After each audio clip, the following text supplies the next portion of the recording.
was a must. Still my shooter in the cut. I was stuck inside a rut. Played the game, made bank, move G. Anything to get a buck. You won't find me in the club.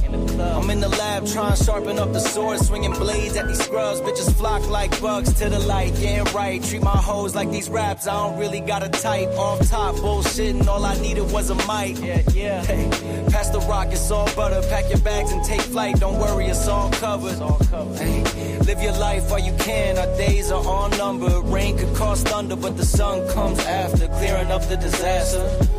Isn't it lovely?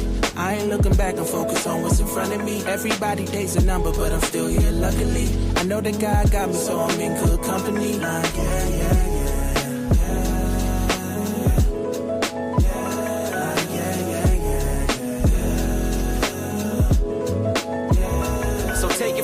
I got some places I should take you to see. You know it's easy when you ride with a G. Light speed, moving fast through the city, trying to find me some peace. I finally lived to be the guy that I was dying to be. Still I got some trust issues, people lie through their teeth. The more I grew, the more they hide in the crease. Squad building, weak members get released. If we trying to compete, starting pitchers need relief. Bro, we building a team, everybody got a niche.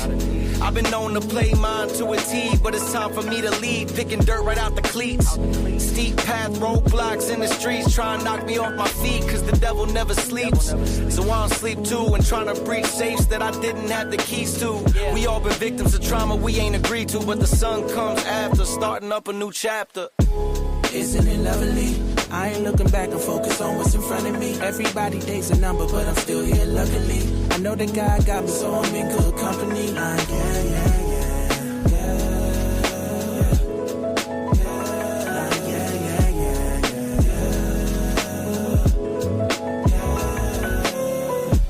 Isn't it lovely?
Good evening, everyone. Welcome to another edition of The Gray Area here on the Black Men Unfiltered Network, simulcasting on the Sparta HQ Network. Make sure when you come in tonight, make sure you hit the like button on both platforms. Certainly visit both of us, show us both some love here.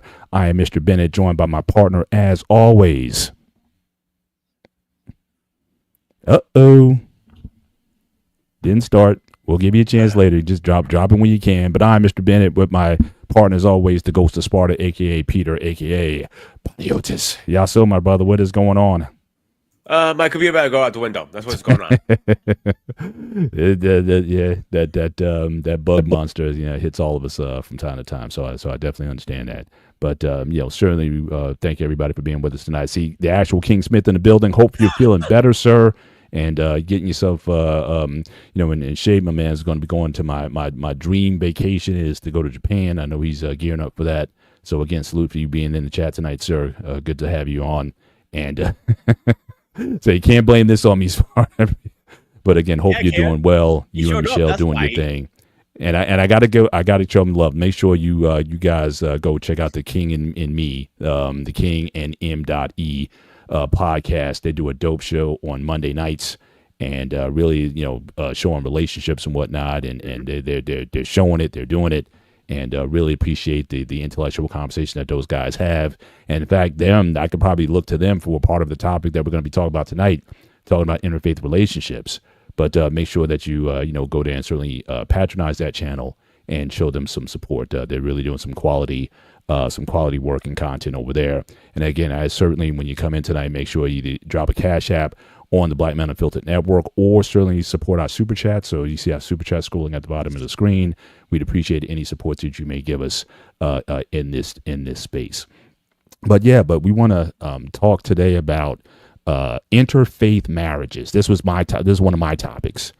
For once. And yeah. Every once in a while, I'll drop a nugget in there. Every once in a while, But this actually came up from, I guess, a personal experience with a friend of mine who is a Muslim.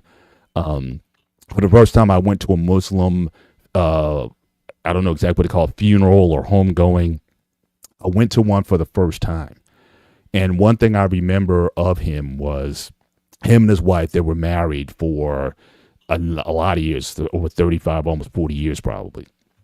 And the first time I went over their house, I remember distinctly that I'm in there. So I knew he was Muslim.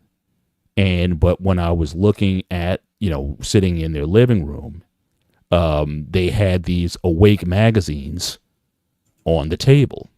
And I thought that was kind of interesting. Now, Awake, if you're not familiar, Awake is a magazine publishing of the Jehovah's Witnesses, which is, depending on your interpretation, some call it a Christian denomination, some call it a cult, whatever your views on Jehovah's Witnesses are. I think we all probably at some point got the knock on the door with the, with them, looking to give out a handout or invite you to an event. Now I see them at the malls and whatnot, but it was just very interesting that you had these two people of faith, of different faiths, living under the same household. And actually, I have some neighbors, in fact, neighbors in my backyard here. Now, she's a Jehovah's Witness, and he is, for all intents and purposes, grew up, I guess, Baptist or, traditional Christian denomination. And it got me thinking when I went to the homegoing and whatnot, and I know she, even though she was of a different faith, she put on, she had to put on traditional Muslim garb, the head coverings and things like that for the event. And then that got me thinking a bit about how people have relationships today of interfaith, that certainly we're seeing statistics, and also what's rising statistically is that people are in a lot of ways leaving a lot of the mainstream denominations that they may have grown up on. And it used to be back in the day that even within Christendom, there was a lot of barriers on who you can marry. So if you were, shout out to BMU, thanks for supporting us in the back. See, Boss Man's also in the back with us tonight. Good to have him here. But back in the day, it's like if you were Baptist, you couldn't marry a Methodist or Pentecostal, or if you were of a certain other denomination, they were very strict. And then people started to see different. Those differences seem to get less and less important, certainly over time. And then what I also noticed, me being in the IT field, I come across quite a few Asian Indians, certainly in my field. And I noticed that there were a lot of mixed religions over there as well. Not a lot, but enough to be noticeable. So you'll have, for example, a Hindu marrying a Jain, someone of the Jain faith, which is kind of similar to Hinduism, or Zoroaster. I always get this name, Zoroastrianism. I gotta work on that name a little bit. Or Muslims. I know Hindus married to Muslims because there's a large Muslim population in India. There's also large Christian populations in India, and I've seen, in a lot of respects, those guys hook up as well and have, from what I'm seeing from the outside, fairly successful marriages. These aren't deal breakers for people. And so tonight, the goal is not to necessarily discuss religion. We're not here to talk about whose religion is right and who's wrong. That's not the purpose here. But certainly in a world that is becoming more multicultural and seeing the trends where things are going, that this is something that we may see more of. We are seeing more, and I'll show some stats and statistics that talk about this, that we're going to see more of these sort of marriages in the future and more relationships that are forming, especially with millennials and beyond, where these things. And now also keep in mind, when I say interfaith, there's a couple ways that we're coming at this. So the first one is that going in that the person is of a different faith than you. But then there's the other part of it is where you may come in with the same views or belief systems or no belief systems at all. Let's say both of you come in and you guys, thank you. Appreciate that, Boss Man, for dropping that in. Now I still gotta work on the name. Okay. But I know the only thing I really knew about it, I know Freddie Mercury. He was actually, his parents came from this religion. So I need to work on the name. Zoroastrianism. That's my best guess at it, but I'll try to do my best with that. Boss Man, you in the back? What's going on, sir? You want Zoroastrianism? Zoroastrianism. Thank you. It sounds a lot better when you say words, so I appreciate that. Really there we go. Ow. There you go. Appreciate you. Yep. He says it very intelligently. That's why. He his mastery of the vocabulary is something I'm still striving to be. So again, you're starting to see more of this, and there's actually religions where this is permitted. This is allowed with Islam, for example. It is allowed for Muslim men to marry non-Muslim women as long as they are what they call people of the book, meaning that that they're either Jewish or Christian. Muslim men, even though they're encouraged to marry Muslim women, they're not prohibited from marrying women of the book. And so, so these things, we're going to start seeing more of this over time. And like I said, we're not talking about who's right and who's wrong here, but we're going to talk about these relationships, how they're forming, and apparently they're working. But before the message came, I want to complete the point is that you can either come into it where you go into intentionally marrying someone who's of a different faith, or just in the course of your relationship, you just evolve to different faiths. So you might have both came in kind of one way, but then over time, you may decide to adopt another religion altogether. Or in some cases, no religion at all. Or just go off the rails and do something else. Can the marriage survive when the faiths are divergent like that? And also, we're not talking about necessarily the real adherence, so to speak. I mean, if you're a diehard, hardcore, I don't think anybody outside your faith is necessarily going to be somebody you can deal with. But there are conditions on that even the Bible talks about, where if you're married to someone who is not of the faith, how you should be conducting yourself. So that's kind of the theme with which we want to conduct the show tonight. But just Pete, any initial thoughts on the topic and any personal experience that you might have had with people, or even yourself, either dating someone that was a different faith than you, or marriages that you've seen where people are of different faiths or belief systems, and how have those relationships typically fared in, from your observation? Not good. So I guess my sound effects works again. So this is a shot fire kind of topic, because the reason I say that, I know several people who are cross-gen religions that are married. but they'll have one thing in common. You know what that is? What's that? They always end up in divorce. Mm. Every single time. Every single one, because their beliefs are so different. I'm not talking about Orthodox versus Catholic, because you're still believing in God at the end of the day. Mm. We're talking about, let's say, Hinduism versus Christian, or Muslim versus Christian. Anytime you have Christian versus something else, it's not going to work. I'm sorry to tell you that. I know somebody who was married, who was Hindu and was married to a Christian dude, and her marriage ended. And that was one of the reasons. And that's one of the, and her argument was, well, Greeks used to believe in gods too. Like, and she's, there's no proof Christ was around. I looked at her like she's a fucking idiot.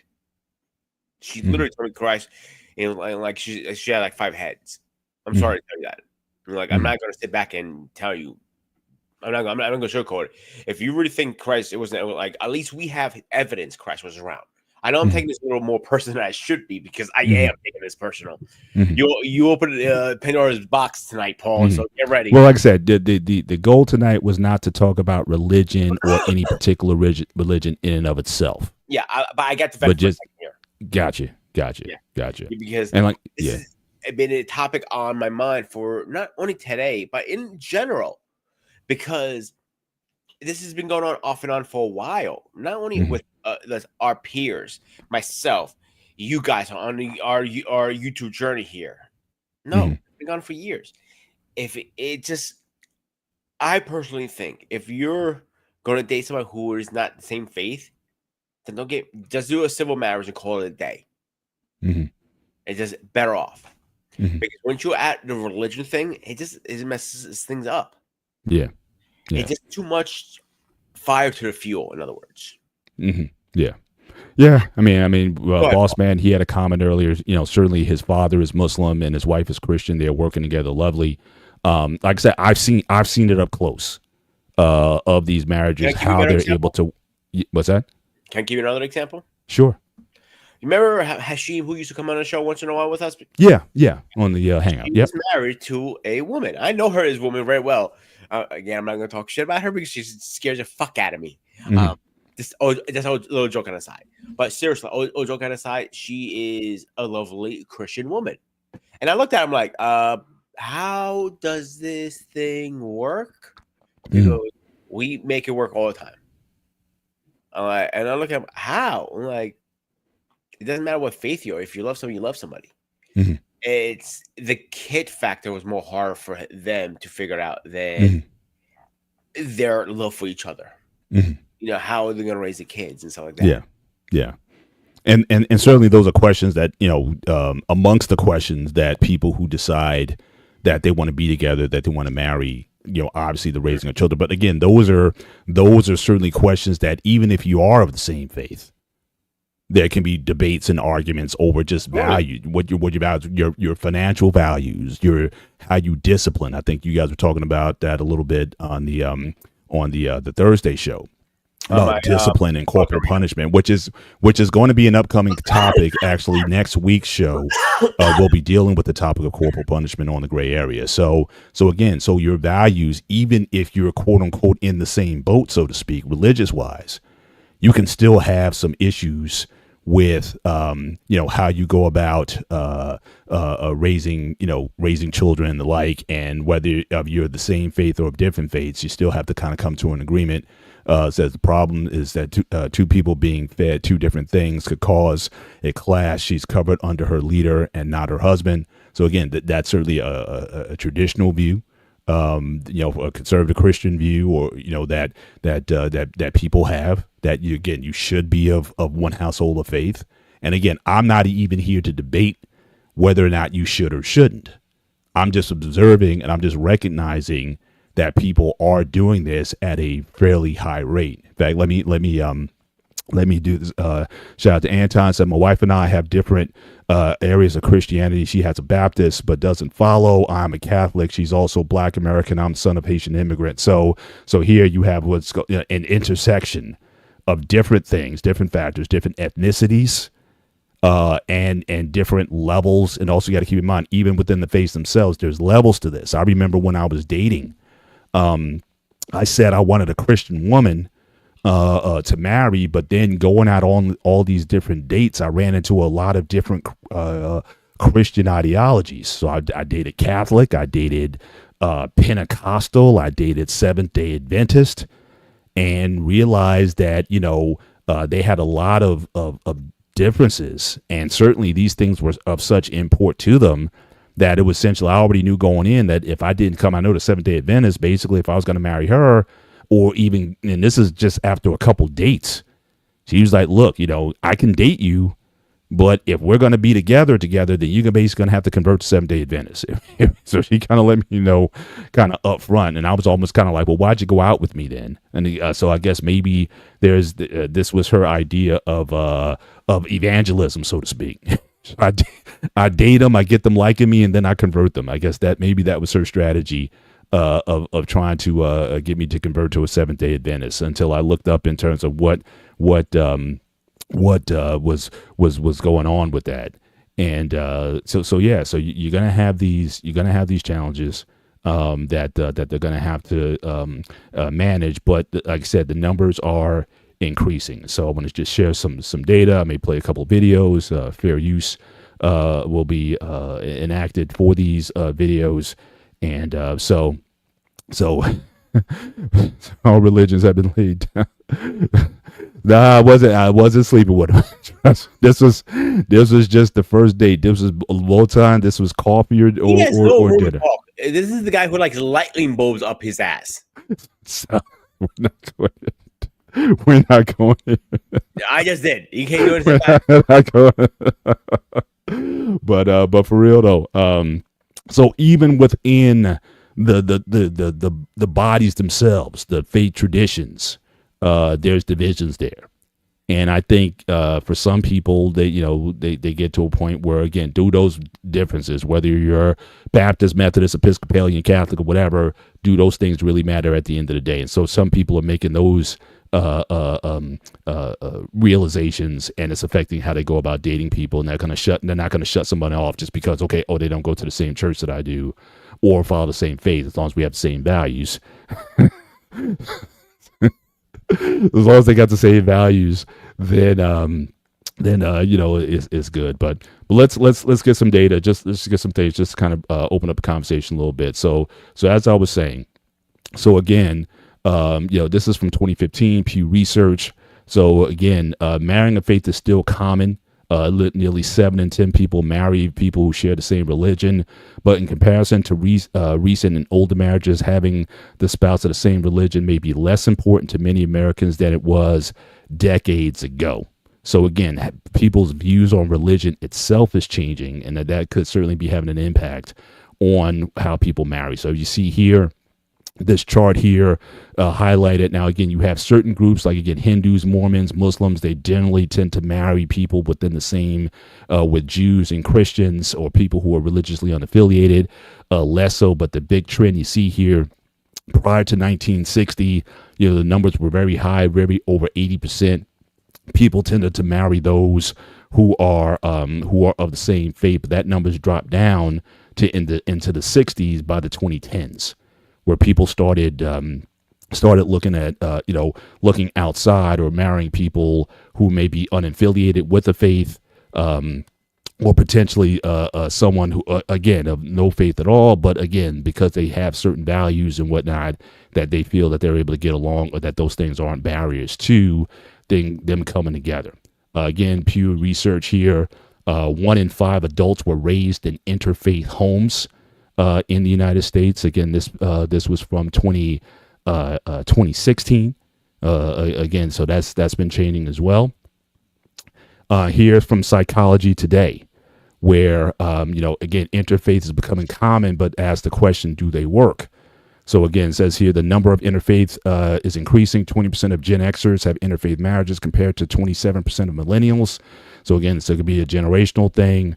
Interfaith couples report poor psychological health and experience pressures from their parents to marry someone of similar faith. And then lastly, involvement and importance of religion markedly declines amongst children raised by interfaith. And that's been one that I've heard for several years, that basically if you marry, if people of different faiths raise children, the likelihood of what happens is that the children really don't have a faith of anything at all. And so that's also been raised. But again, I have some content. They may counter some of that. But, certainly this is a concern raised by those that, if you don't have that same kind of structure to raise children in, then the children may be, agnostic or something like that at the end of the day, or may go in a different direction altogether. Here's some information, again, from the same article. When couples are of the same religion, 77% are highly involved in religious practices such as attending church and praying regularly. But for interfaith couples of two different religions, this number drops to 54%, and religious involvement plummets to 13% for interfaith couples where one partner is religious and the other is unaffiliated.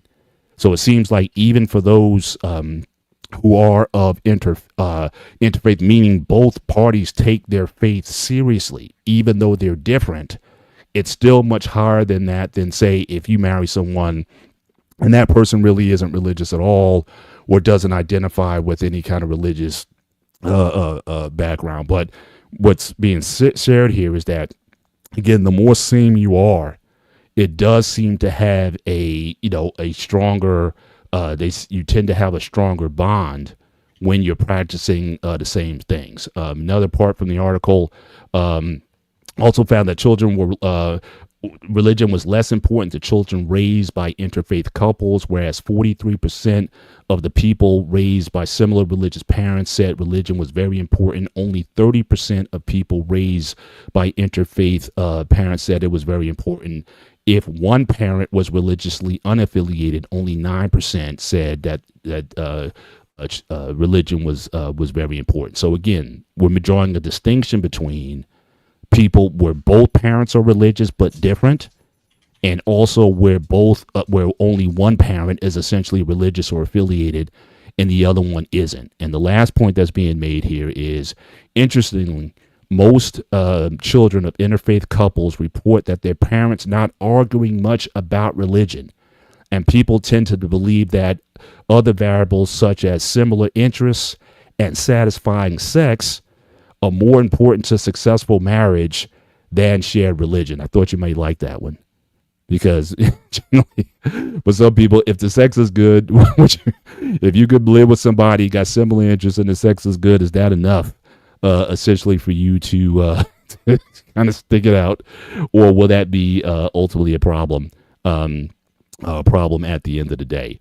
And so, so amongst those things, just from based on what I shared so far, what's your thoughts on that so far, as far as those statistics? And, does that either support or confirm or counter some of your what you started to show with, as far as dating or marrying outside of the faith? So, as much if you sit here and tell me, yeah, the sex is the best sex I ever had, it was the best blowjob I ever had, it's not enough. Mm-hmm. Sorry.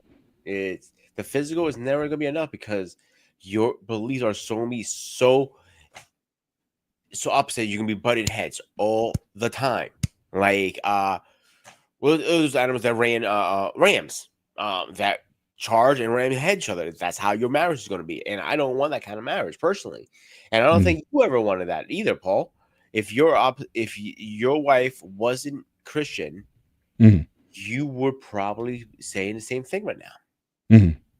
Yeah, I like I said, I led with that, like I said, in my document. But what I had to do was I had to define for me what Christianity was.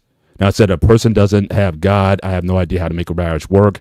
I would disagree with that. I know plenty of atheists and agnostics and non-married people who've been married for for many years. So I wouldn't necessarily agree with that. That without any religion, that it cannot work. But I think you'd certainly need to be swimming in the same boat together. So I certainly would disagree with that.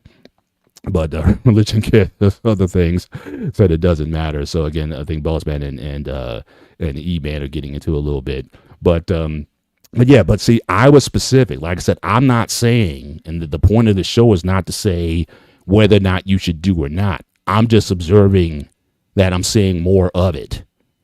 And I've seen, again, law magistrates, my friend who just died recently, they were together like 40 plus years.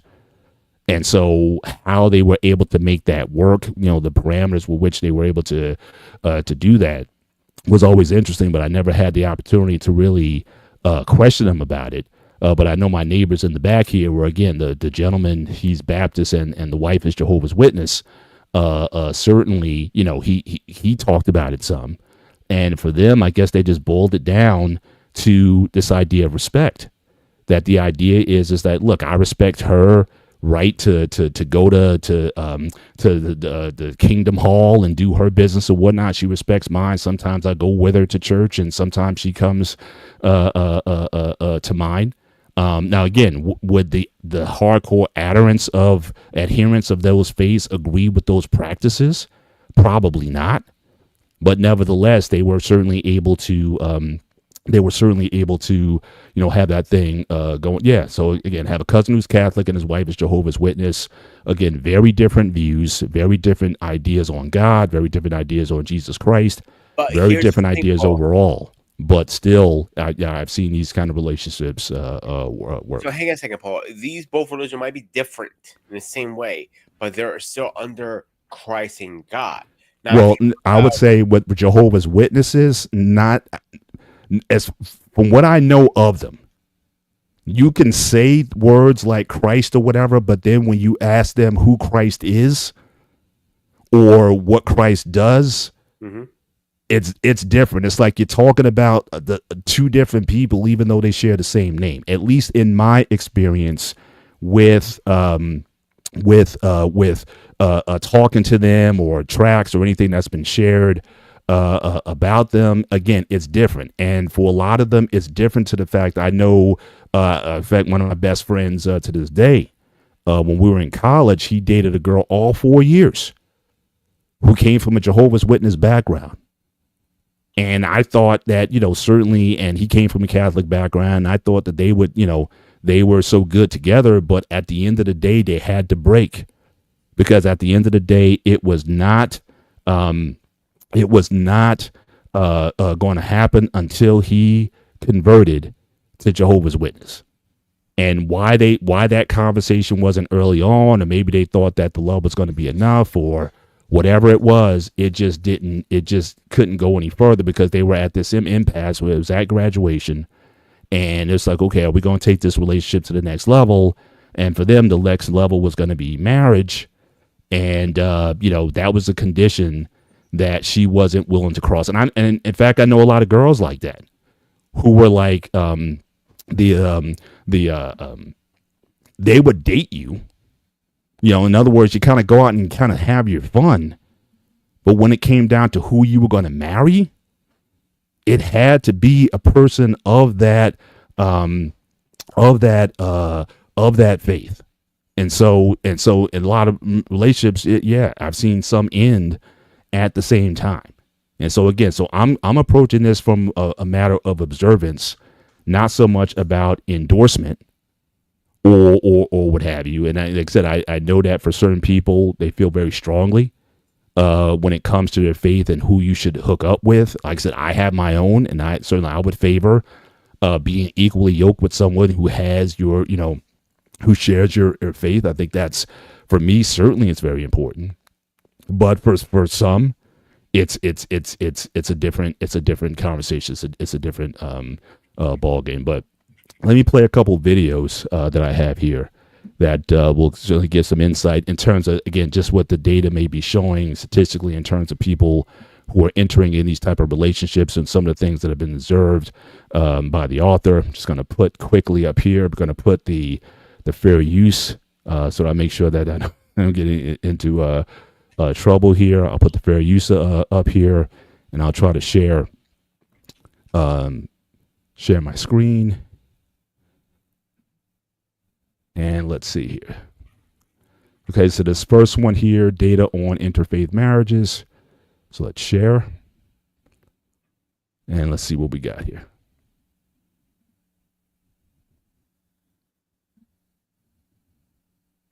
People who were in same faith marriages actually didn't start out that way. In fact, 25% of people who have the same faith as their spouse now actually started off as different faiths. And it sort of goes against the conventional wisdom and the advice that you hear when you're getting married. You know, be prepared for this person not to change, you know, whatever you don't like about them. If they don't clean their room now, they're not going to clean their room when they're married.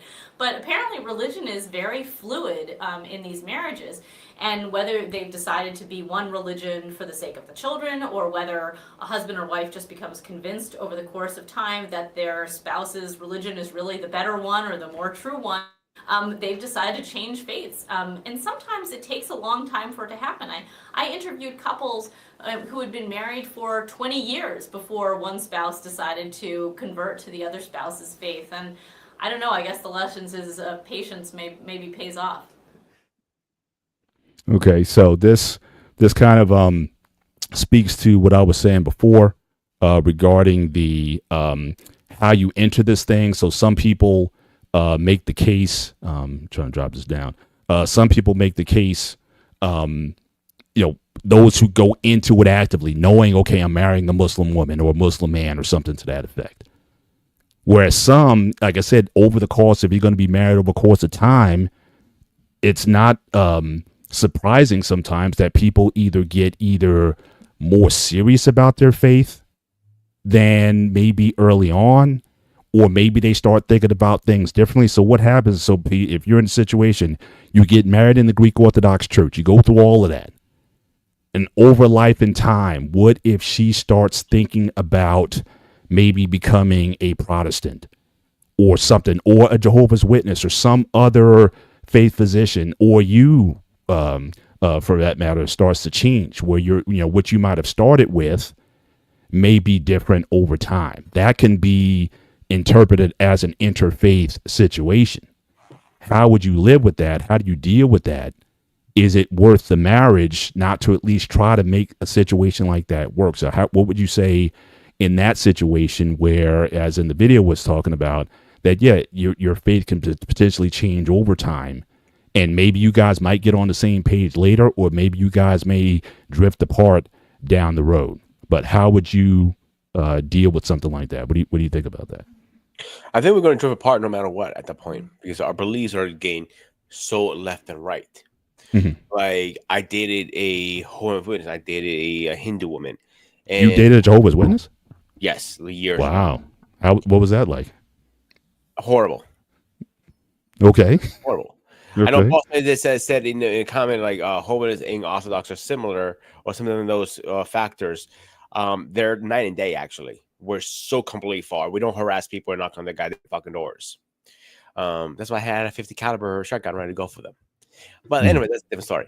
But it's just when your beliefs are going from left to right, and that's where the argument started. Even if you have so much respect for the person, you might start losing respect because your beliefs are completely opposite.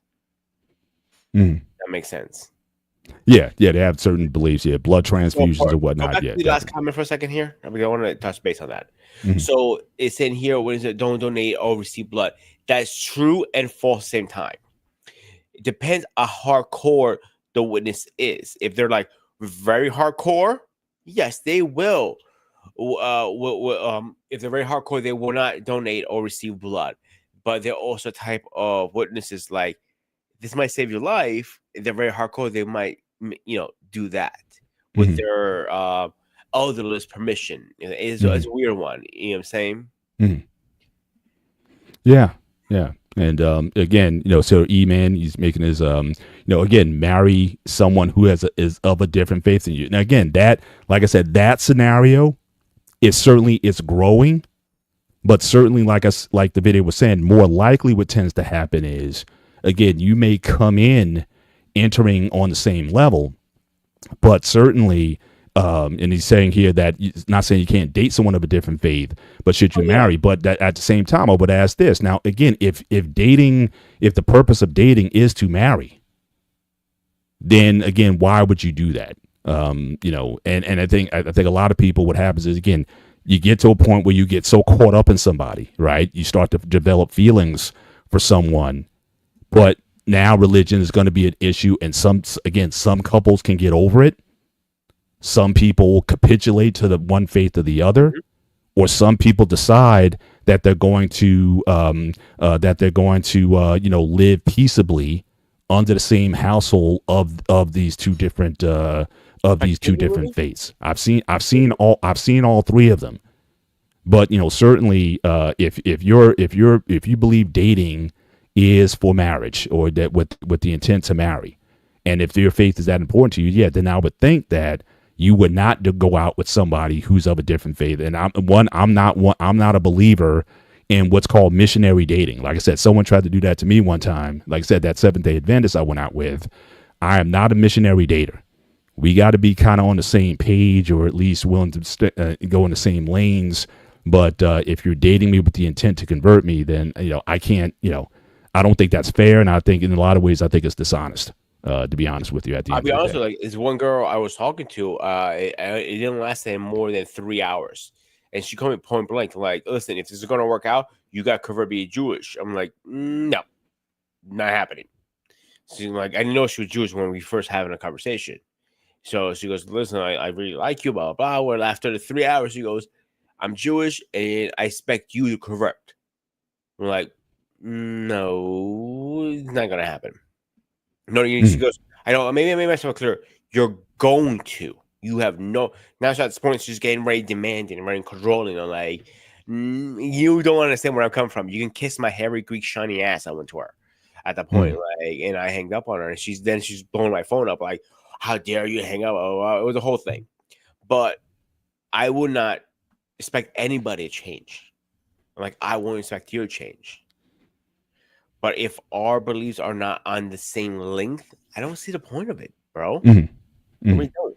If, let's say, I meet another Christian who's not Orthodox, it says Catholic or open domination, and our wavelengths are similar, I can work with that. But if you're telling me you're not Christian and you don't believe in Christ, all this stuff, yeah, I can't get on the same page with you. I'm sorry. I'm not saying what you believe is bullshit. I'm not saying that. I will respect what you believe. But what I won't sit back and compromise my faith over a piece of ass, to be honest with you. Because when you first start dating somebody, that's what she is to you. You just want to try and get laid. Right. I know it's a little different in your time. You had a whole Bible following you around, at all times. No, I was just very consistent about, again, what I wanted. And I respect that. Yeah. And I have told you 100 times, I respect that. Haven't I? Off camera and on camera, right? Yeah. But we're talking about today's time. If you hand that book to somebody today, they'll probably throw you out of the store or call the cops on your ass. One or the other. Yeah. But it's interesting because I know there's a conversation going in the back here. Like I said, I'm sorry, Edaman, and we're not going to have panel tonight. We typically don't do it here unless it's a call-in show. But the idea of, again, missionary dating, again, I don't endorse. But having said that, now the Bible, for those who are Christians, I'll just say this. Again, I'm not going to get into a long Christian conversation here. That's not the point of the show. But even in Christendom, 1 Corinthians chapter 7 talks about this.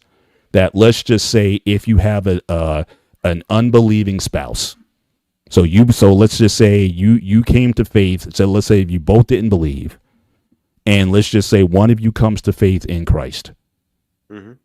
If that person that you're married to says, "Look, she's become a religious fanatic, whatever, I'm out of here," then they're allowed to leave. You can divorce under those circumstances.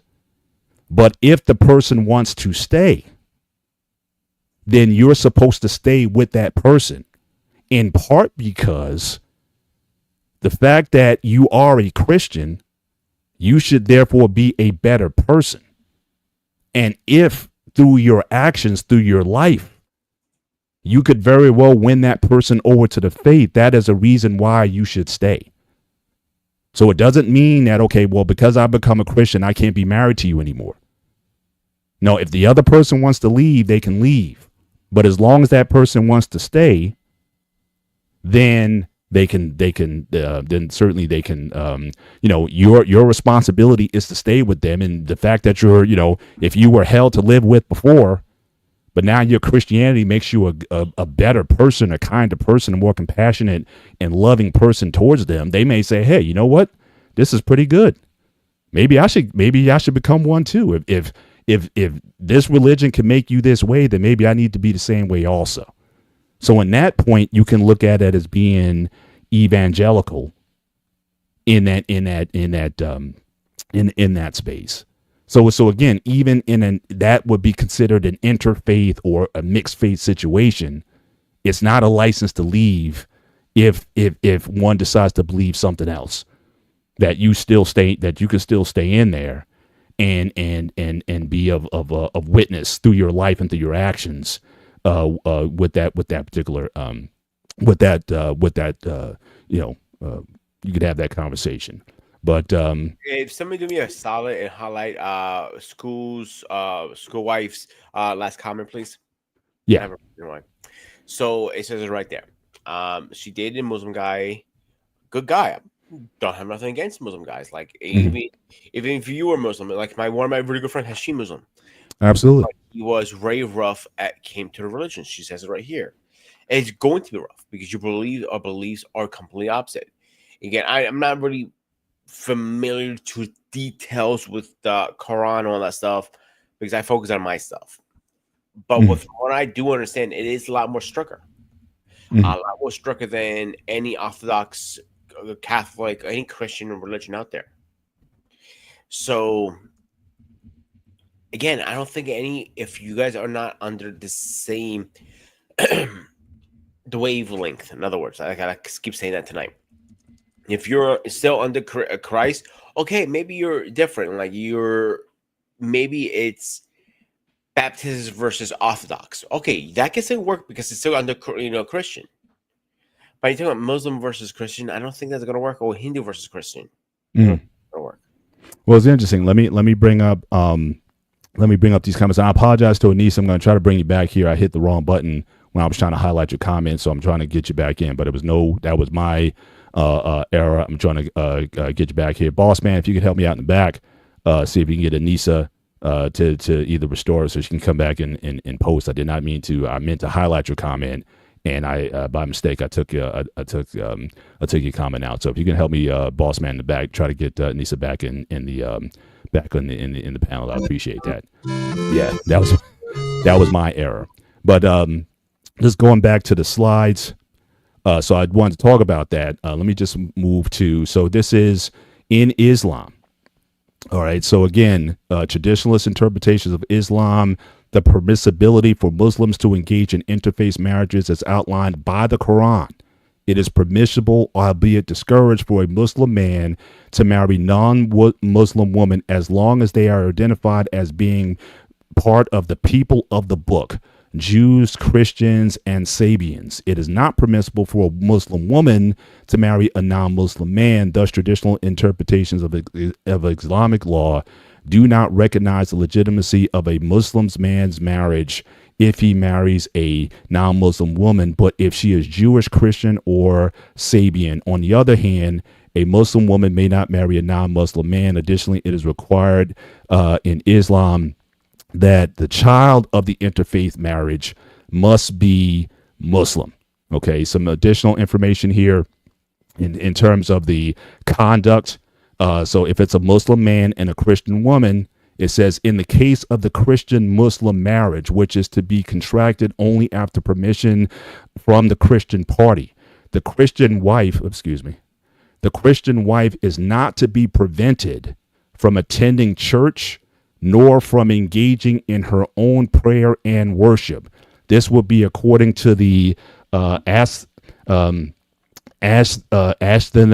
of Muhammad, which was signed between Muhammad and St. Catherine's Monastery in 623 of the Common Area, or AD. And then you have another slide here. Despite Sunni Muslims prohibiting women from marrying non-Muslim men, interfaith marriages between Muslim women and non-Muslim men may take place men take place at substantial rates, contravening the traditional Sunni understanding of ijma.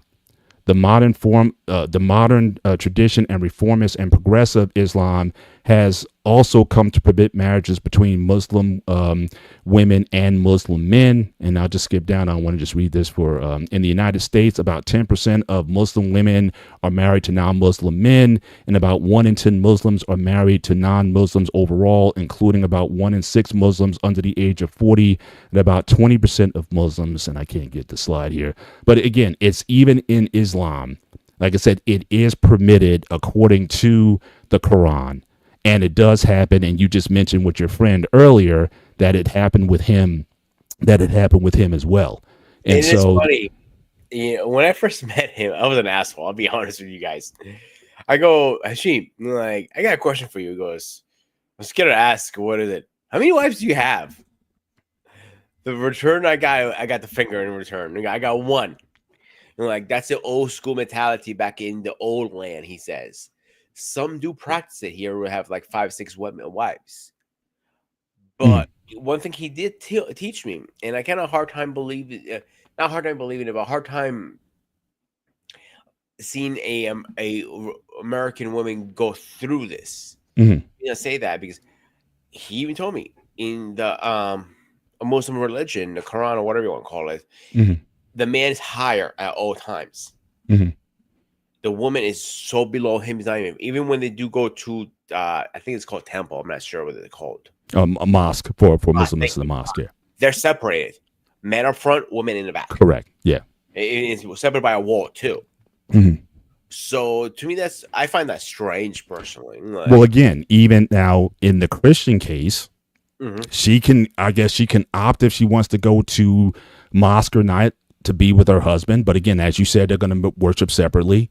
But let's just say he goes to mosque and she wants to go to her church.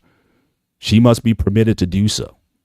So again, for them, you know, it is allowed, and that they must be allowed to practice their faith, because Muslims, from what I understand, there's still a high respect for Christianity and Islam. Islam is the newest of the major monotheistic faiths. So you had Judaism, you had Christianity, and Islam that came in the 7th century. And so, you know, certainly there's respect given, you know, for those faith traditions as well.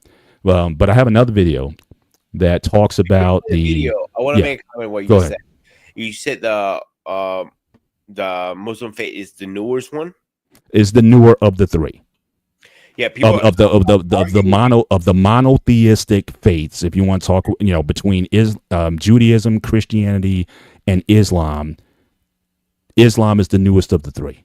Okay, and the only reason I bring that up because I have talked to several people who sit there and argue with me, saying, "No, you know, Islam is the oldest in history." I disagree with that personally. The oldest in history, if you really want to get technical, are the God faith, you know, Zeus and all those stuff, or Odin, the pagan ones. Correct. And if you had to pick one of the three, I think it's Judaism. Isn't the others one? Well, yeah, and it's even in the question. You got to couch it a little bit because, again, you know, Muslims would say that it's like a transition. You know what I mean? Like it started with Abraham. They you know, all three acknowledge Abraham as sort of the father of the faith. So again, Jews are going to recognize that, Christians recognize Abraham, and then Muslims also recognize Abraham. So you could look at it as that in a lot of ways, there's not a lot of separation between Islam and Judaism, at least in terms of the trajectory that they're on. They all kind of come from the same branch or the same root, but they might have branched out to different places, but they still acknowledge the root, and Abraham is at the source of that root. So I think in that sense that they are, you know, they may say that because they say they kind of go all the way. They would say, look, we go all the way back to Adam and Eve, but so would Christianity and so would Judaism, because again, that story goes all the way up through, you know, Isaac and Ishmael. Ishmael being, you know, the branch from which, from what I understand, Judaism has, you know, I mean, Islam has taken root there. But I wanted to follow up on what Wife School was saying earlier, that when she dated the Muslim man. Now I know Wife School, I know she has a strong Christian foundation. I believe her father was a pastor or a minister or something like that. And, so the question I would ask then is, why would you? And again, unfortunately, we're not going to have opportunity for Q&A or bringing up people tonight. That's not typically how we do it. But again, stay tuned for an upcoming show where we have call in. And again, any topic that we may talk about right in a couple weeks. So any shows that we may talk about, if you want to revisit a topic on the call-in show, you're certainly more than welcome to do that. But, again, in order to save time, we're very strict about time here. So we want to end the show, at a proper time. And so, if you have questions about this or want to revisit it, you can certainly bring that topic. Back. But as far as the issue of why would you date someone outside of the faith that you believe, that would be something that I would question if you say that is important to you. Now, if you say that's not that important to you, if you say that, okay, well, as long as we have similar values as far as decency and respect and those things, you can say, you know what, I can live with that. And some people make those choices as well. But if your faith is central to your life, then I would never encourage someone willingly to go and date someone outside of that. Try to work certainly within that. But let me play this next video, and this is dealing with satisfaction within these interfaith relationships. So again, I'm going to bring up the fair use for the use of this video, and hopefully we can go ahead and bring it up here. So let me grab it, and we can start to play. Interfaith marriages on the whole are less happy. I mean, there is a gap in terms of what sociologists call marital satisfaction between interfaith and same-faith couples. And I think, in my surveys, what I found is that not a lot of people are disagreeing about the tenets of religion. It's not like a Mormon marries a Jewish woman and, they just sit around all day fighting about religion.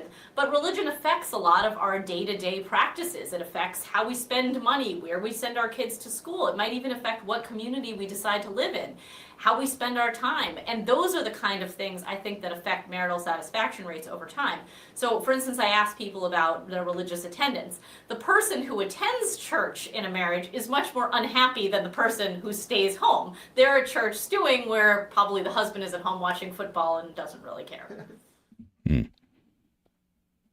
Yeah, that I would certainly agree with. That certainly your religion would certainly impact the decisions, the daily decisions that you make on a different on a daily basis.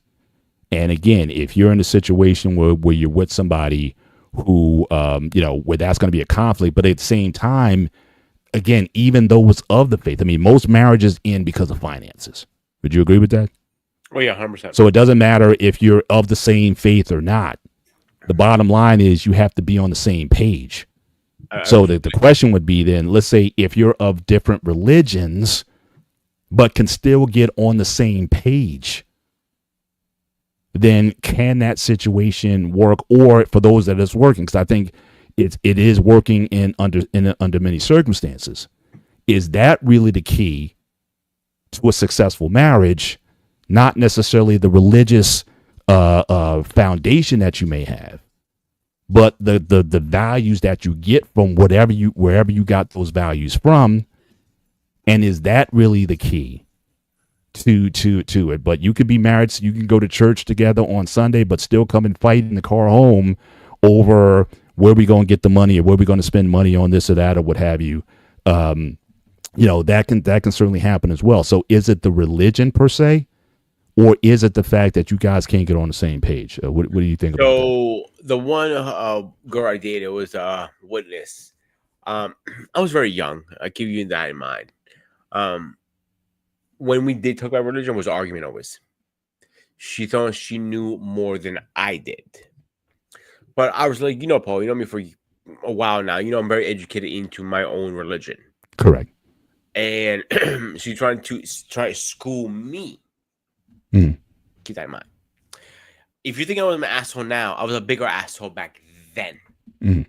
So when I want to prove somebody wrong, I'm gonna have all the stats ready, all the paperwork ready, every little detail. If I'm like for 45 minutes, I'm gonna prove to you why you're wrong back then, Mhm. and then make you feel embarrassed Mhm. back then. Now I don't Mhm. give a shit really. You Mhm. want to be right? Be my guest. Be right. I don't care. So the second time was when I dated a non-Christian woman. I didn't bother argue. I didn't bother having a conversation with her or anything like that. It's because she thinks she knew because she might be a Hindu woman, but she went to a Christian school. That's Mhm. nice to know, but if you don't follow the faith, you don't really give a shit. Yeah, you're just there for the education. I know Yeah. a lot of Indians who attended Christian schools in India, but they still, for the most part, were Hindus. They knew of the Christian faith, so obviously they were taught it. Yeah. But as far as what they practice in their homes, it was still going to be Hinduism or whatever their parents were doing. But again, because of the quality of the school, they went there, so they're very familiar. So, and again, I've seen those couples get together. Also, again, good friend of mine dated. He got engaged to a Hindu woman, but she was familiar with Peter and Paul and James and John and all that because all of that was part of the religious upbringing that she had going to that Catholic school, growing up in India, and before then And her I'm family talking, then moved to the United and, States. and I'm talking about stateside. She was going to Right, private school in New York. right. Again, it's nothing wrong with that. It's great. It worked for her. But my point is trying to get to is it doesn't work. Personally, I will sit back and tell you it does not work. Mm, I cannot tell you about Kevin and Maria or Johnson and Michelle or whatever the names are. mm. If it works for them, it works for them. King and Michelle, great example. They're, Yeah, they're yeah. it's He's not not very religious at all. He grew up in a religious background, but he actually oh, came on. let's back that up a second. Not Yeah, say he's not religious. He isn't. He doesn't even believe in. right. But I'm just saying. I was trying to be nice, but I'm just saying he grew up. He had he actually came on a Talk Tuesday where he shared his story with us in terms of his family, his background, his siblings, and the lineage and everything. And he talked about the background that he came from a fairly quote unquote religious Are you religious household. family? But again, I guess their interpretation of what religion was different from what they presented was different from the values that they were promoting. And I know Michelle, she's a minister herself. She's a very religious person. So again, I'm curious sometimes about how they're able to make this relationship work, and They make maybe it in the work. future they'd be open Not get me to wrong, having a Paul. conversation on that. But Don't get me wrong. King, you know this for a fact. King is one of my best friends. mhm, I will literally take a bullet for that motherfucker. mhm. Same for you, same for CQ, all three of you guys. And my boy George in Greece. You guys, you asked me to take my life? Tell me where to jump. I will do it. I have no questions asked. But I want to clear that. It's not talking smack about him. It just he makes it work. I know Yeah. he was raised in a faith. He knows the faith. He understands the faith. He doesn't believe it. Mhm. Sometimes when you go through combat or military training, sometimes you don't believe in stuff. I know a lot of guys who went through A combat. lot of guys, yeah, talked to Right. talked to And several I have guys the on the grave. Yeah. conversation and go, dude, are you religious at all? He goes like, well, I'm like, yes or no. Well, yes or no. Well, I went, dude, yes or no. I'm like, I want to get back into it. Like, no, you're not that. You don't have to go to church to be religious. I went to him. If you want to believe, you believe. Church is this little bonus, I Mhm. call it. Mhm. But like, I know a lot of my friends, like one of my friends, priest. He is the most religious person I ever met in a military service. Right. The reason why they call him priest. Okay. He get his nickname. Priest, get it? You probably, you look like Yeah. a smart guy, Paul. I think Yeah. you got it. And like, so it's rare you meet people like that in the service because when bullets are shooting across your forehead, you really don't care what religious the other side is. You're going to send bullets lead down that way and saying, "See ya." Mhm. And I think Boss Man, do me a favor, comment, jump on, or whatever you want to do. Am I right or wrong? What I'm saying? When a bullet goes cross those combat lines, it doesn't matter what you are. It only matters is who are you stopping at that point? I know it sounds fucked up what I'm saying, and it is. Like when I did those two who are non-Christian, I was scratching, at one point I was scratching my head like, what the hell am I doing? The first one was like, I just want to get laid. I was young. I'll be straight up with that. The second one was, I want to get laid too. Simple. I was young again. I was stupid, whatever. That was something I went through at the moment. Now, I would never date a non-Christian woman again. Right. But that also comes from, again, you talked about how you, in your life over the last few years, you've kind of gone through a religious progression or a more mature, a more understanding. Yes, you grew up in the Greek Orthodox, more so like a cultural thing. You kind of grew up in it, but you started in recent years, you started to take your faith a bit more seriously, and you become more devout in your faith over time. And I think that's probably more likely to happen when you've been with someone for a long time. Like I said, you guys both, you might be kind of lukewarm. Yeah, you kind of grew up in the church a little bit. Or you might be a little bit more lukewarm. But again, things happen. It could be a tragedy of some kind. You lost a parent. You lost a child, something. And then you start becoming more devout, or you start clinging to your faith more, praying more, going to church more, finding a community more that met your need at the time, and you could be starting to get more and more attached to that than you were before. And again, now that distance between you and your spouse, now that can become problematic, because I've seen it where it goes to the other side, where you can get so hardcore in your faith. You're at church every night. You serve the pastor left and right, but you forget your husband, or vice versa. You forget your spouse at home. I've always said this: your best ministry is your home. In fact, even Paul talks about that. Says that, again, if you want to be a servant in the church, a deacon, an elder, or something like that, there's certain things about your home needs to be in certain order. And if your household isn't in order, or if you're doing things at the neglect of those who are in your home, then that can be wrong also. And I've seen that happen a lot, where the wife, she spends more, she takes care of the pastor more than she does her own husband, or she treats the pastor better than her husband. Now I'm saying, a lot of times, like, look, that needs to be the other way around. Your pastor doesn't come before your husband.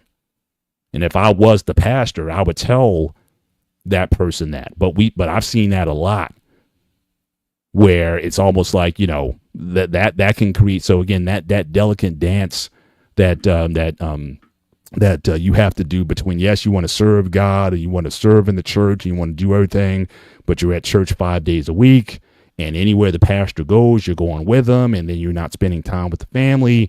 I see it more with women than men, certainly in the black church, but certainly I have seen it to the point where even with that, people can get so going in a different direction that it's hard to focus on the relationship. So again, for two people of different, whether you're different within the same faith or interfaith or whatever it is, or of no faith at all, can a marriage last as long as you're putting the proper time and attention into the deal?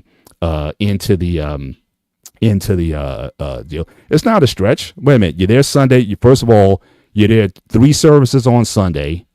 Then you got Wednesday Bible study. You got choir rehearsal on Thursday night and Friday night. You're there Saturday, and then Sunday you're there all day. I mean, it's not necessarily out of a stretch. I've seen people do that, where it's all about pastor. Pastor needs me here. Pastor's guest preaching somewhere. I need to go, and I need to support the pastor and stuff like that. And it's like you're not spending time with your husband. I've seen that happen in real life. So it's not necessarily a stretch. But again, if I'm the pastor, I'm like, you need to be taking care of your husband and make sure your husband's good before you meet, because again, that is the person who is you're covering, not me. So again, that's another issue. Again, not to discuss religion here, but that is something that is brought up often. Shout out to CJ. He's got a question for the panel. Again, according to the biblical text, isn't a pair with different religious beliefs unequally yoked? I would say yes, although you have had certainly marriages that have happened in the scriptures of people of different faiths, at least on the outset. Now, whether or not the person decides to convert or not is another story. I mean, Moses married Zipporah, who was not Jewish. And you had a lot of those folks back in the day married women who came from different ethnicities and different faiths themselves. But, did they certainly convert to Judaism? Most likely, yes. So again, and like I said earlier, the scenario where, let's just say, if neither one of you was a believer, but one does become a believer, if the unbeliever still wants to stay, then you're not supposed to leave them. And through your example, you're supposed to hopefully create an opportunity in the lane that they want to take on the same faith that you do. So again, it's not certainly encouraged, but certainly if you're already married, it's not to say, oh, he's not a Christian anymore, leave him. Or she doesn't want to be with you, leave, want to be a Christian, leave her. If they want to stay, you stick it out. And hopefully through your witness, you're supposed to hopefully lead them to the light, so to speak, so that they can stay. White School had another comment here. The church has been replaced by Discord, Clubhouse, Patreon. They will congregate on Telegram before going to the house. Very backwards. Certainly when COVID came out, church attendance obviously dropped for obvious reasons. And I think churches are still battling to get people back in. Now, Pete, when we had the pandemic, did you guys see a depreciable drop off when coming back into in-person service? Did everybody come back, or did you still kind of notice a drop off in attendance before, say, 2020? What would you say was going on if you were in the church by now? I don't know when you start going back. I started going back after COVID, but Okay. I was seeing a decline before COVID, actually way years before COVID. So slowly, I saw a decline in people. If you used to want to go out occasionally, it used to be packed on those events, like Easter, for example. Mm-hmm. And you couldn't get a seat. You had to wait outside sometimes. It was packed, then they start drifting apart slowly to the point now you can get seated very easily on the Easter day. Mm-hmm. No problem about it. But it's so hard to get those seats now. Right. It's so hard to fill the seats. I think I'm just saying in terms of the service to the church itself. So again, certainly the pastors certainly dictate some of that. So much talk about taking, so I give it a try.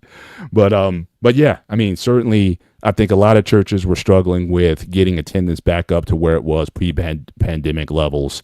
And I think they're still struggling with that. Or it's just like, working remotely from home.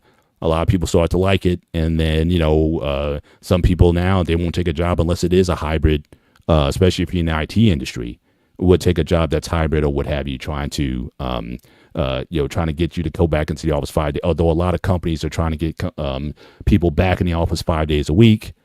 Some do a compromise, some do 4 or something of that matter. But that is definitely something that was definitely something that is, that's a fight right now. But certainly when people looking for jobs, if you're skilled, people do look for those hybrid options. Or some of them don't even want to go to the office. They stay at home. Yeah. It's not worth it anymore. They feel like, because you make more, you can get more work done. Like you said to me 100 times, you get more work done at home than at work. Yeah. Stayed open the whole time. Wow. That must have been an interesting battle with the health authorities at the time. But shout out to you guys for staying open, staying that time. And Denise, again, thanks for coming back on. Yes, but don't knowingly marry someone unequally yoked. God's time is not your time. God has to give the increase, and you can't save anybody. Again, thanks for sharing your comment, and I apologize for that error that I made earlier. And I had to tell had someone tell me I need to find Jesus. I responded, why is he lost? So again, it's like what you come to what you come into faith with, the values that you have. Again, for a lot of people, and again, I think we got to address the issue. I think overall is that, church attendance or religious service in general. You could say that the country in general is becoming, I wouldn't say necessarily less religious, but at least, again, denominational. Again, early on, hundreds of years ago, you had all these denominations, and then people came up with these non-denominational churches, and now you have people who have left. I mean, certainly since, in fact, I think I have one stat that I can share here. Let me see if I can just pull this up quickly. Just want to share. So again, church attendance amongst U.S. adults has declined, especially in the past 20 years. So certainly in the 2000s, where back in the day it was up over 70%, it's down into the low 50s in terms of church attendance. So certainly there's been a turnaround when it comes to people coming in. And again, I think there's some legitimate reasons for that. I mean, I know black men certainly in the BMU space have talked quite a bit about why black men have left the church, but also I think we've seen in recent days, we've seen scandals in the churches and things of that nature, and a lot of that stuff's been a turnoff to people. And I think what's also happened in recent years is the politicization of church. That church and politics was supposed to be, in a lot of ways, separate things, but church and politics are certainly intermingled to such an extent that has certainly turned turned many people off. And we can call that white school. We can call that the great falling. A great falling away. But I think the church has certainly gotten in its own way. But again, I'll talk about that in another stream. But I do have my issues with that. Church is not blameless in that situation. But let me share this next video, talk about children, because again, this is something that has always been brought up about children. And in fact, I quoted some statistics earlier on about the active role of religion in a child's life seems to be less when you have two people of different faiths, but still of faith. So again, you're talking about people who follow their faiths religiously. It's not as strong with the children as it is with those who follow the same. And then also it drops off dramatically where if you have one of faith and the other one isn't. There's also another big drop off what happens there. But this next video is talking about what the research is saying about children and religion and what happens when you have these interfaith marriages and the effects on the children. So let me just bring up again fair use, of the video, and I will share this and we'll talk about it.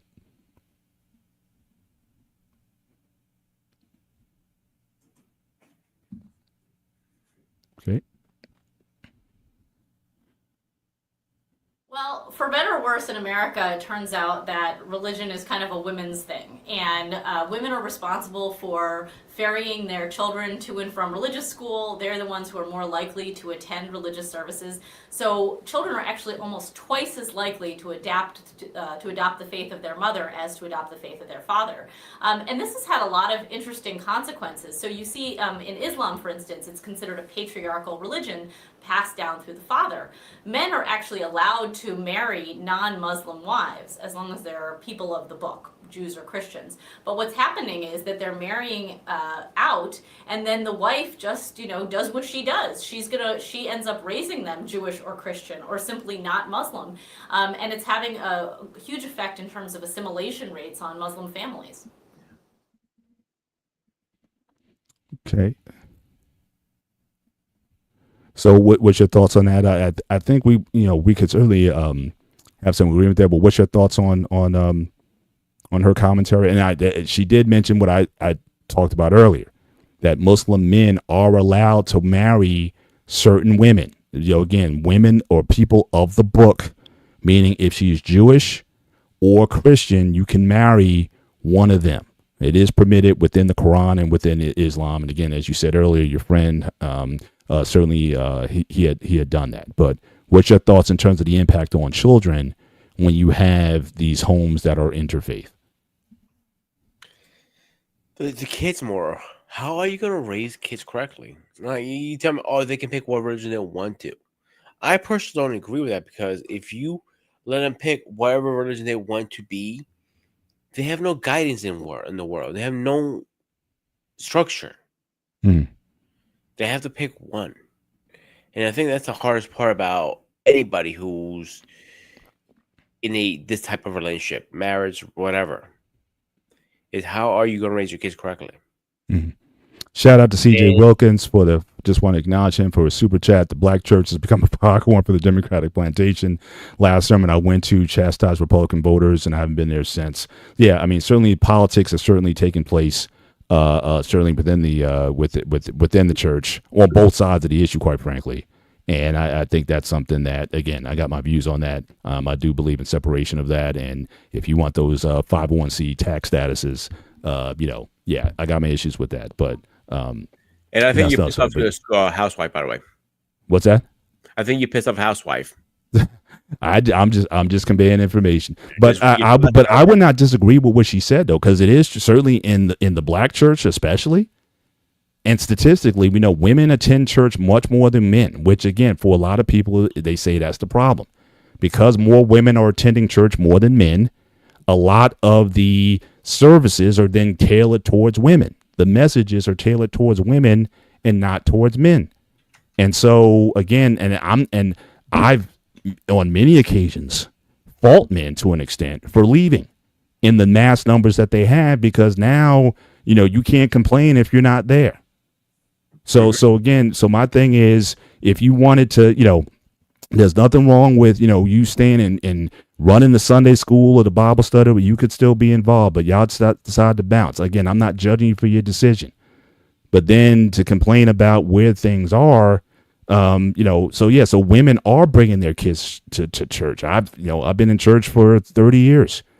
So that's clearly many more. So the moms are going to have a lot more impact on the faith if the children decide to take a faith at all than the fathers. More times than not, it is true. A lot of men, it's not like the men left the church and went to the Nation of Islam or some other religious organization. A lot of them did go and watch football on Sundays or do some other activity or something like that. I don't see a disagreement with that. So again, if you're not going to be involved, then yeah, your children are more than likely going to be influenced by the religious upbringing and the structure that the mom is giving them versus the father. Now, you as a Greek Orthodox man, how, even in your church, how involved are men versus women in the Greek Orthodox Church in terms of attendance, in terms of teaching the children about the faith or what have you? Are fathers typically involved? Was your father involved in teaching you about Greek Orthodox, or was your mom more the teacher in that regard? Talk about that as far as your experience growing up as a Greek Orthodox. Who was more influential in terms of your religious upbringing, your mother or your father? So I'm going to break this in a couple ways. My father first. My father was never a big religious person. I didn't realize that till I got older the last couple of years. And me and him had a conversation. He goes, I don't believe in religion, he goes to me, because if you want to marry somebody who is a different religion than you, it should make a fucking difference. That's when I knew, okay, you don't believe in religion. I knew he wasn't a big believer, but I didn't know to what extreme was it. Now, with the men in church, shout out to my boy George, who's a great guy overall, I think. And he's very involved with the church. He's very involved with his business and very involved with his kids. So, yeah, men are involved in church. It depends how much they want to involve themselves into the church. So, it's really per person. There's some men who are very involved and some men who are not involved. Mm-hmm. Most women are always involved. That's a given, kind of, if that makes sense. Well, yeah. So I'm just saying, but in your church on any given Sunday, like I said, what would you say the ratio? Is it 50-50? Men and women are there, 70-30? What would you say the men who attend church versus the women? especially if they have kids. 30, I'll say 30% men, about 70 to 60% women.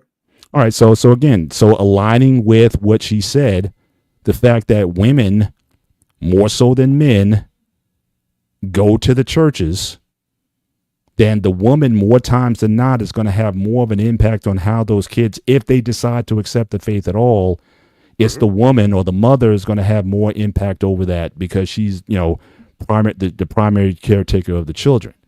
Correct. And so I think that is that's true. So, but if you are of a faith and you want your children to have that faith, then I think you need to be just as involved. You need to be there at the Sunday schools, and you need to be there in the, making sure that they get there and what you talk about after church, maybe go get some lunch after church and talk about what you learned in Sunday school today. I mean, you need to be involved. I did that with my kids.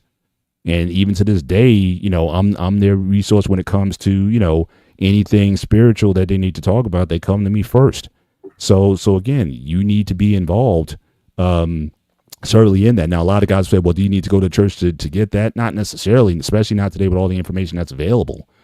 But you need to be that resource for them and be present. Like I said, I never, certainly with my family, I've always prioritize that, whether I even like the messages or not or what have you.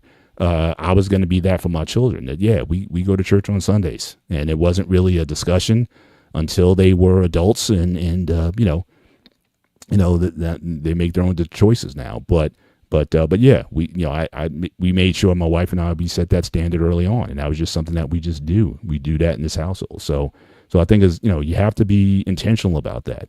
If you want your kids, especially if you're the father, if you want them to have the faith, regardless of what it is. If you're a Muslim and you're married to a Christian woman, if you want them to be Muslim, you can't put it on her to teach them that, because you're the one who chose to marry her as a Christian. And again, according to the Quran, she's still supposed to be allowed to do whatever she wants to do in her Christian faith. So if you want them to be Muslim, then you're the one who needs to be taking them to mosque and whatever ceremonies. Or if you're Jewish, then you need to be taking them to the Jewish school, or whatever schools that are there that teach them the Orthodox, or whatever it is. You need to be involved there if you want that to happen in that circumstance. So yeah. So again, fathers who don't prioritize that, you can't be upset if your kids then suffer because of your you're not doing what you're supposed to do. But, yeah, my father wasn't involved. Like I said, I definitely get that. Mm-hmm. Like the priest, if it wasn't for the priest I was hanging out with, or around churches, say, and my friends who are very religious back in Greece, mm-hmm. and my grandmother forced me to go to Greece, we'll probably have a different conversation right now. Yeah, to be honest with you, because religion won't be a factor for me. But I grew up in the church. I am so invested with the church. It does mean a lot to me. Does that make sense? Yeah, for sure. And again, I don't want to limit this conversation to, again, I mean, obviously we come from Christian backgrounds. I mean, even we're different. Like if I were a woman or he was a woman or whatever, and we wanted to get married, like according to your to your Greek Orthodox, I would have to convert. Just go with the example. All right. You're an ugly ass woman. I'm very handsome because I'm bald. Shout out to the 7B Club. Shout out to the bold and the beautiful, benevolent bald brotherhood of the BMU network. And black is beautiful over here. So I'm looking pretty good over here. See this fly shirt I got on too? So I don't know what you're seeing. But in any event, again, when we had Father Costadino on, he talked about this, right? If you want to get married in the Greek Orthodox Church, what is the procedure? What must be done? Does not the woman, in your case, the woman that you want to marry, does she have to convert? She has to be baptized into the church, correct? Yeah, except if she's already baptized or she's a Catholic church, Catholic religion. That's the only exception to our rule. But if it's something else like baptism, most likely you have to be converted. Yeah. So that would be a condition, and they won't marry if she was a Catholic or some other thing, and you really want to marry her. There's no exceptions that the church gives on marrying that on marrying that person, that you would have to go through that, or you would even have to maybe even consider leaving Orthodox if you really want to be with this woman. And I think that's a part of the reason why I haven't met somebody I want to get married with and have kids, because I'm not willing to do that. Mm-hmm. Like I said, I'm not going to force you to leave your beliefs. So don't force me to make you leave my beliefs. So it goes both ways here. So I know it's kind of like, kind of be a little bit of hypocrite in a way. Yeah. Facts, Anton. Thank you for sharing. Just because, if you follow a different denomination doesn't mean that I'm not a believer yet. Absolutely. And I think a lot of people are recognizing that today. Like I started the show with, back in the day, even within the faith, like, again, you didn't have a Baptist marrying an Episcopalian or a Methodist or something like that. I mean, it was much more tribal in terms of those views, and I think it's certainly gotten a lot more liberal. Not everywhere, like Peter just said. Certainly in the Orthodox Church, you need to be baptized into the faith in order to marry. And I'm sure, like I said, Jehovah's Witnesses, regardless of what you feel about them, you need to be, if you want to marry, you need to become one of them in order to marry. But in the Islamic faith, they say not necessarily, as long as you're part of some Christian or Jewish denomination, and even in some Protestant ones. Now, this last video I have, I want to share this one. This one's a little bit longer. Now, it's interesting. I found this one when I was going through just researching for the show, and actually, I know this gentleman, Reverend Buster Soares, Forrest Soares. He pastors a church very close to my home. And he did that for years. He's retired now. He's certainly stepped down. But the woman who I've been sharing, certainly in this video tonight, her name is, again, Naomi Schaefer Riley. She wrote a book, Till Faith Do Us Part, and where she researched some of the the talking points that she has had earlier. She was brought up on the show, and interestingly, Reverend Soares was also part of this on the Today Show. So I'm going to, again, put the fair use up, and this will be the last video that I share for tonight. And again, thank you, everybody, for being with us here tonight regarding this topic. Again, this can be a very passionate topic. But again, we're seeing it more and more. I've seen it for several years, certainly in my married life. People are making these decisions to intermarry, or you come to a crossroads where you develop different faiths over the course of your marriage, and then having to deal with the consequences of that, or how do you manage it to make it work, that you can still cohabitate and live together and still have somewhat of a harmonious home in the process of that. So gonna put the fair use banner on again as I share this last video. Oops.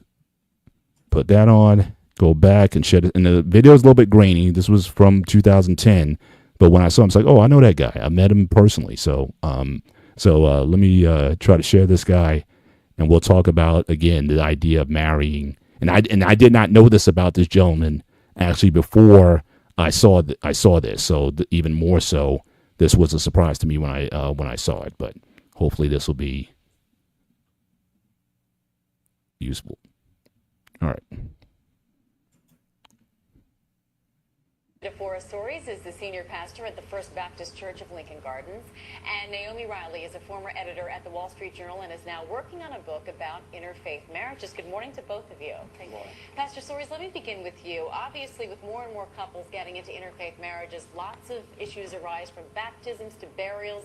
These can be major points in a marriage that maybe one isn't thinking about, especially when it comes to raising children. How do you counsel couples of different faiths? Well, what's wonderful about the interfaith couple is that they come to the counseling session recognizing that there are differences.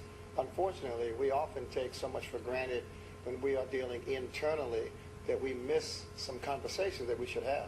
And so I think the interfaith couples have a more genuine process of premarital counseling, and they confront issues that are real issues that otherwise they may not confront. And yet there are some pastors, rabbis, priests who won't marry couples of different faiths because they feel like it's too difficult of a struggle perhaps, or that the traditions will be too difficult to blend. Yeah, send them to our church. We'll do it. You don't have a concern with that? No, not at all. All right. And Naomi, you've been researching the topic for a while now, and there are some interesting statistics. In 1988, 15% of U.S. households were mixed faith. By 2006, that number rose to 25%, and now at 37%. Why do you think these types of marriages are on the rise? Well, there are a number of reasons. First is we're a very ecumenical country now. I mean, I think there is a lot more contact among faiths. Second, higher education rates actually often lead to interfaith marriages. People meet each other during college. They get exposed to people from other religions. But also, interestingly, the later age of marriage. I think what's happened is you see in your 20s and 30s, people tend to identify themselves as less religious. And so they're often more open to meeting people of other faiths and marrying them. And Naomi, marrying outside of your religion has always been somewhat of an issue for Jews, Catholics, Muslims, but now you found that evangelicals are also becoming more concerned. Why? Well, there is this biblical idea that one should not be unequally yoked, and one interpretation of that has been that a Christian being married to a non-Christian can be a very difficult relationship. And I agree with the pastor here that people who have these conversations ahead of time are often going in with their eyes open. But it turns out from my research that more than half of couples don't have these conversations before they're married about how they're going to raise their children. It's very difficult. Yeah, and that is a big issue. Pastor Soares, it's interesting because we know that marriage is about compromise. That's what makes it succeed. And yet why is compromising about religion so difficult? Well, because of ignorance. You can be equally yoked and incompatible. Mm-hmm. The reality is two Baptists may not be identical even though they are Baptists. Two members of First Baptist may not be the same. And so I think a thorough process on the front end that anticipates communications challenges, financial issues, sex and non-sex, I think are the key things. People get divorced over pizza, not over God, right, because they can't communicate. And so I think the interfaith issue is not as big as many people would suggest, because the truth of the matter is there are interfaith people in the same faith. Right. Not all Catholics agree on everything. But interfaith marriages do have a higher divorce rate. I mean, that's the bottom line here, and I think it's something that people should be aware of, and they're not. I mean, I think it's very taboo to talk about earlier in a relationship, from what I can tell talking to counselors and pastors and couples themselves. People don't want to bring it up early on in dating. I want to raise my children Jewish. Makes you sound like, oh, you want to walk down but the aisle. But it's something that tomorrow. has to be discussed clearly. It is something that has to be discussed, and I would also point to the fact that, when you talk to counselors about what people get divorced over, it does tend to be the day-to-day things, but religion can really influence the day-to-day things, not pizza perhaps, although if you keep kosher that could be a problem. But how you spend your time, how you spend your money, and how you raise your children, those three things are very big sources of conflicts in marriage. If religion is a major factor in your life. Right. Naomi Riley and Pastor DeForest Soares, thanks so much for joining us. Okay. So yeah, a lot to unpack there. And again, this is not an endorsement of same faith marriages or interfaith marriages. You're about to say same sex, weren't you? I'm not trying to go there with you tonight. But in any event, in any event, interfaith. Thank you. Interfaith marriages. But again, I think what I liked about the piece is that they were real about, again, the challenges there. Again, your faith, your religion oftentimes does inform your values. But then on the flip side, I think the pastor was correct about the fact that you could be members of his church, and without the proper counseling or without the proper conversations, you can still wind up in the same place. That I guess for the people who go in, so he's talking about a specific set of people who actually go into this with their eyes wide open, already know that there's some things that they need to talk about. Whereas you got some other people who take for granted, oh, well, we go to the same church, so we're good. But they never had the conversations about the things that are important, about finances, about money, about sexual compatibility, about all those issues that people who are coming from different places may have to have. What he also talked about was the idea of in your youth, you may not care so much. Again, just looking at yours and quite frankly mine. Now, I came to faith at 24 after a near fatal car accident, but I wasn't thinking about religion at that time. I was a devout agnostic at that particular time. I wasn't going anywhere, and nobody was going to try to take me to any church or anything at all. But a lot of times what happens as you get older, as you live life a little bit more, your faith then becomes starts to become a bit more important to you over time. And so, so these are questions that regardless if you are trying to an interfaith scenario or even a same faith scenario or a same church scenario, you still have to have the conversations in order to try to make this thing work. And you have to be intentional and on the same page about what you guys are trying to do. So I know a lot of people, they would try to paint, the fact that you're of different faiths as the great taboo. But what does it say about people who are supposed to be of the same faith and y'all still can't get along? So at the end of the day, is it really about the faith that you're practicing, or is it really about you and your inability to work with or communicate effectively with the person who you are saying that you're supposed to love and pledge yourself to for life? So what do you think of that, B? This is a very hard conversation to have with anybody. Really think about it. Yes, you need to have these conversations before you say I do, before you walk down the aisle, before you put a ring around it, like financial, sexual desires, how you want your kids raised, whatever. Some people are very low key, some people are psychotic. If you don't have the conversation, how do you know how crazy a person is? Communication is a big key. It doesn't matter if you're the same religion or not. If you do, it's not. So it's just one of those things. And you need to have those serious conversations with people. If you don't, you definitely are going to fall short to it. And she's right. You might argue about pizza. And that might be the biggest problem you're going to have. The biggest problem you might have is, shit, I want mushrooms, you want peppers. You see where I'm going with this? Yeah, I mean it's over some of the dumbest things. And again, some of that happens in youth. And I've said, I mean, when we had last time we had a show, we had Wife School on, and we were talking about how give some time to a lot of couples, and you may realize, the stuff that you might have been talking about back in the day, or those issues that you thought were big issues back in the day. Shout out to Lady Nabo in the house tonight. Good to have you here. That are they really important at the end of the day? That maybe that the things that you thought were so important were just material things, and at the end of the day, can you reconcile? Shout out to True North Beard Company. Certainly a big supporter of Ghost of Sparta. For Pete here, thank you for being with us tonight. Still waiting for my bald care kit. See this nice, beautiful head here. So I'm still waiting for you to drop me some samples so I can start, marketing to the 7B community here. But certainly for the Bearded Brothers, I ain't mad at you. Check him out. He's got some products that I'm sure that you could certainly benefit from. But shout out to True North for jumping in. Go check him out. When I started my first beard journey, he was the first company I tried. So definitely go check him out. Yes, absolutely. So again, get some comments in here, Lady Navoa. Don't date till you're ready to have that balance to juggle with a relationship. If not, it won't work. Absolutely. Again, shout out to the Beard Company again. And B7 in the house, and Boss Man, everyone's here tonight. So again, we're coming towards the end of the show. Again, this was not intended to be an endorsement one that we can have our own views on it. I would say likely no, but I have seen them work.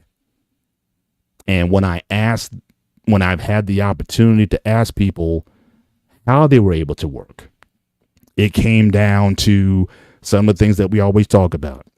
It comes down to respect. Now, again, your spiritual views may be, if they're not Christian, they're going to hell.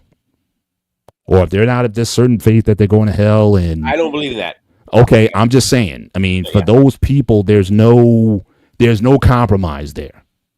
Oh yeah, I do. And so I'm just saying. So, but for some, especially if you evolve into a mixed faith relationship, evolve into it, that there's still pathways with still to work that out. But I think this is a phenomenon that we're going to be seeing as you see, again, the decline in people being so hardcore Baptist. I'm an AME, I'm a Baptist, I'm a Methodist or whatever, as people are pulling away from that. And people are just looking to just be with somebody that I can just rock with. That you're going to see more of this over time.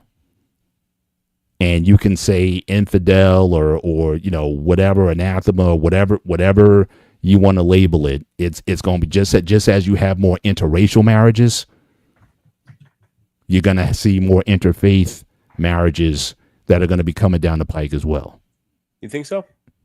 Yeah, like I said, the task, it's already dropped, certainly 20 points within the past few years. The last stat that she was showing, going back to 2008, it was already up to 37%.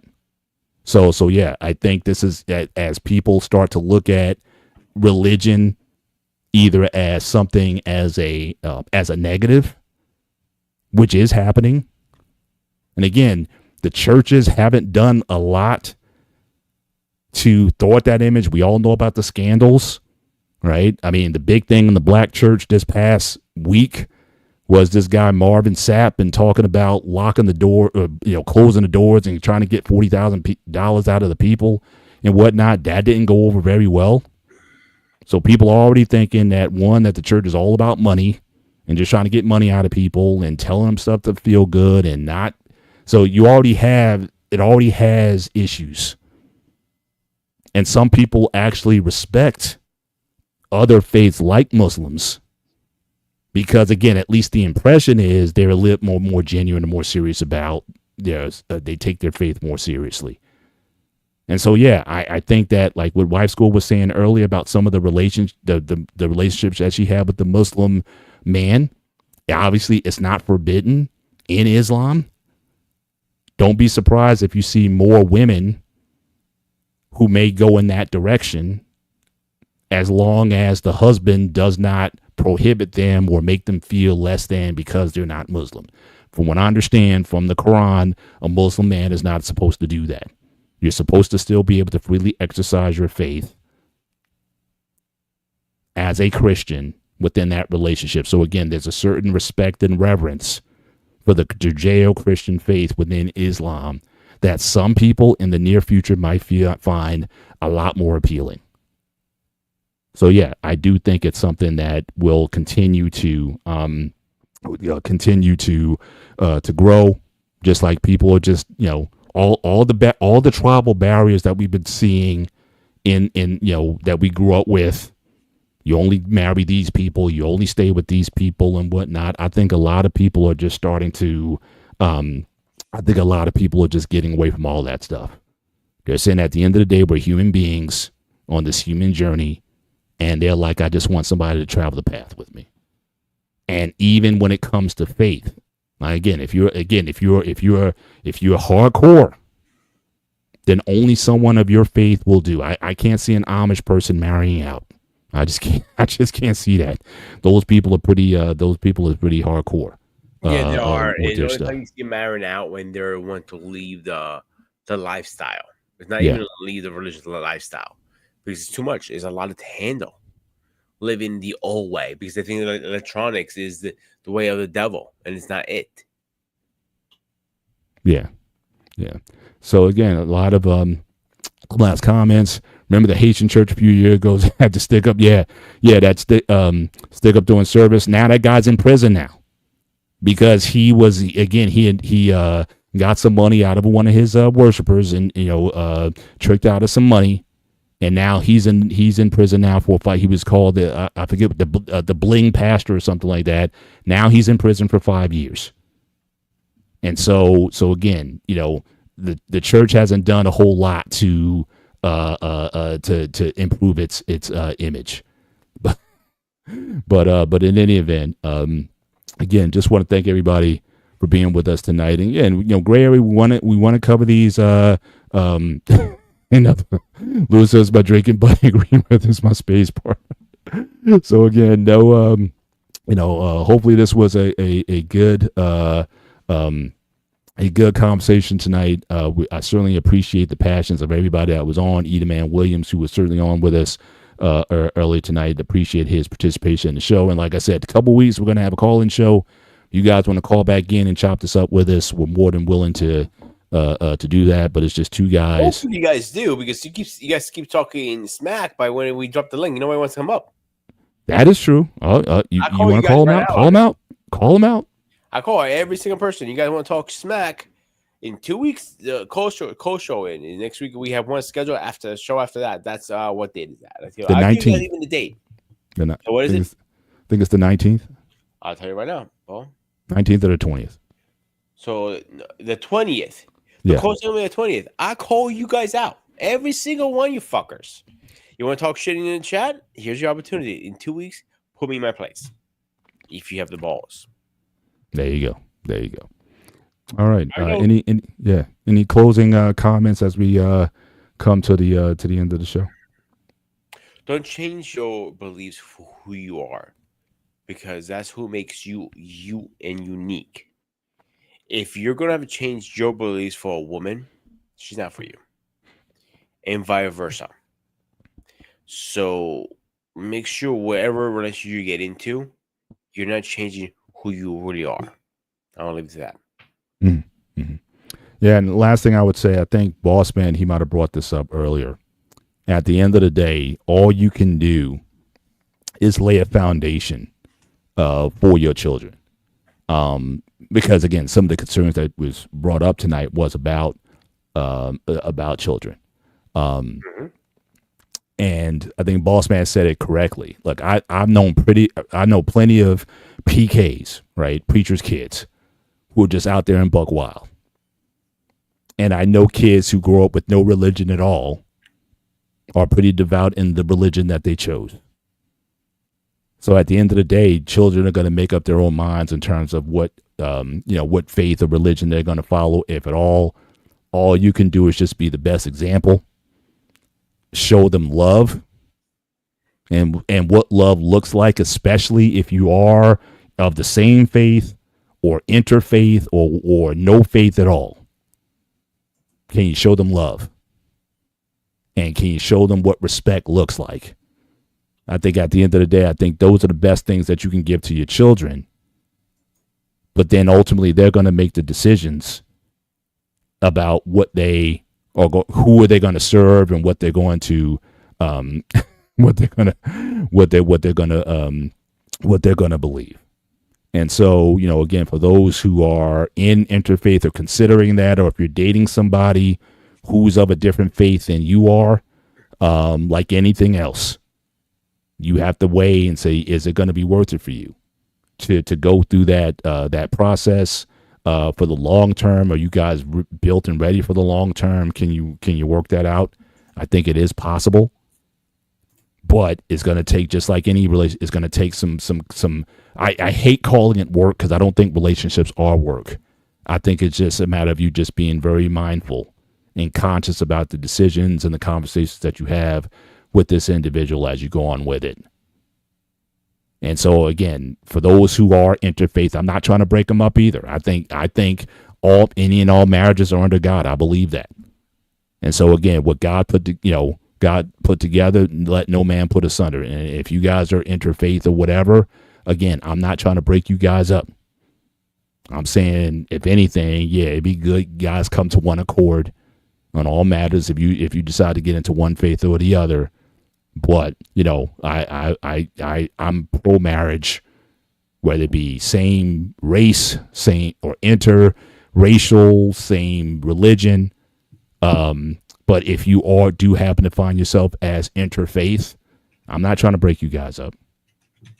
So this is becoming a reality. And I was looking at this show also, didn't see too many people really talking about it, at least not in these spaces that we be up in. So hopefully we've added some depth maybe another show, maybe another content creator want to, take this on, BMU, maybe he might want to entertain this on one of his other shows and have a further conversation. But one of the things we like to do in the gray area is to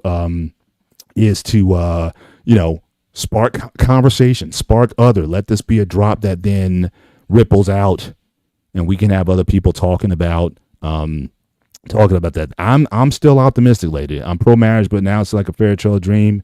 I think it's all about what the people want. If you want it to be, if you want to be intentional about marriage, I still believe in it. I got $3, and I'm looking optimistically up to the day while I walk them down the aisle.